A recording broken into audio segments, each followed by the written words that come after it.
മനാഫ് എന്ന് പറയുന്ന ബിസിനസ്സുകാരനിൽ നിന്ന് നമുക്ക് എന്തൊക്കെയാണ് പഠിക്കാനുള്ളത്?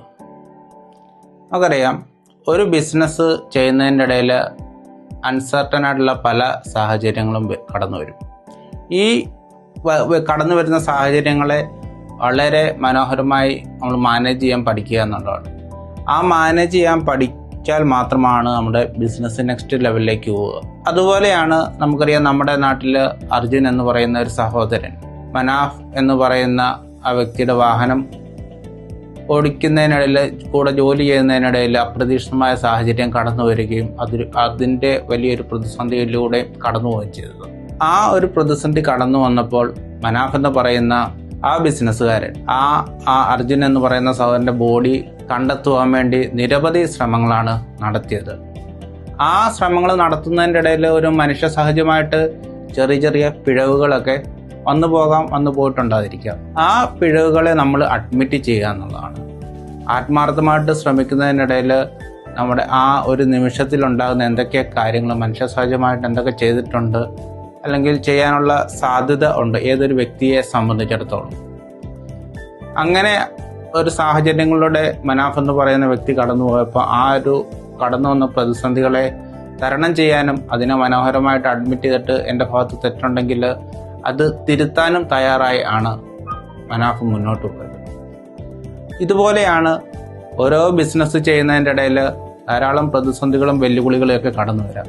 ആ സമയത്ത് നമ്മൾ ബ്രേക്ക് ഡൗൺ ആകാതെ മറ്റ് കാര്യങ്ങളെ ഒന്നും പഴിക്കുകയോ ഒന്നും ചെയ്യാതെ അതിൽ നിന്ന് എങ്ങനെ പുറത്തു വരാം എന്നുള്ള കാര്യമാണ് നമ്മൾ ചിന്തിക്കേണ്ടത് എന്നുള്ളതാണ്.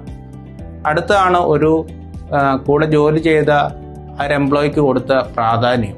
ആ പ്രാധാന്യം എന്ന് പറയുന്നത് വളരെ വലുതാണ്. അങ്ങനെ ഇന്നത്തെ കാലഘട്ടത്തിൽ ബിസിനസ് എന്ന് പറയുന്നത് പ്രോഫിറ്റ് മാത്രമായിട്ട് കാണുന്ന ഒരു ലോകത്താണ് ഇരിക്കുന്നത്.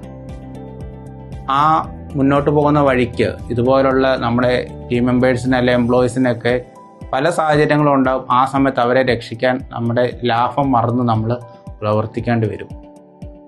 മനാഫ് എന്ന് പറയുന്ന വ്യക്തി ആ ബിസിനസ് ഇട്ടിട്ട് 2 മാസത്തോളമാണ് അപകടം നടന്ന സ്ഥലത്ത് ചെലവഴിച്ചത് എന്നുള്ളതാണ്. അതുകൊണ്ട് അദ്ദേഹത്തിന് അവസാന റിസൾട്ട് ക്രിയേറ്റ് ചെയ്ത്, അല്ലെങ്കിൽ എന്താണോ അദ്ദേഹത്തിൻ്റെ മനസ്സിലുണ്ടായിരുന്ന ലക്ഷ്യം പൂർത്തീകരിച്ച് തിരിച്ചെത്തുവാനും ആ ഒരു ബോഡി കണ്ടെത്തുന്നതാണ് വരെ. അത് ശ്രമം ചെറുതാകാം വലുതാകാം, പക്ഷെ നമ്മൾ ശ്രമിക്കുക എന്നുള്ളതാണ്. ചില അപ്രതീക്ഷിതമായിട്ടുള്ള വഴികൾ തുറക്കപ്പെടുകയും ചെയ്യും. അതുകൊണ്ട് നമ്മൾ നമ്മുടെ ടീമിന് പ്രാധാന്യം കൊടുക്കുക, അപ്രതീക്ഷിതമായിട്ടുള്ള ബിസിനസ്സിലേക്ക് കടന്നു വരുന്ന സാഹചര്യങ്ങളെ ഡീൽ ചെയ്യാൻ പഠിക്കുക. അതുപോലെ അപവാദ പ്രചാരണങ്ങളുണ്ടായി. ഇപ്പോൾ ആ വ്യക്തി പല തരത്തിലുള്ള അപവാദ പ്രചാരണങ്ങളെ നേരിട്ടുകൊണ്ടിരിക്കുകയാണ്. അതിൽ ശരികളുണ്ടാകാം, തെറ്റുണ്ടാകാം.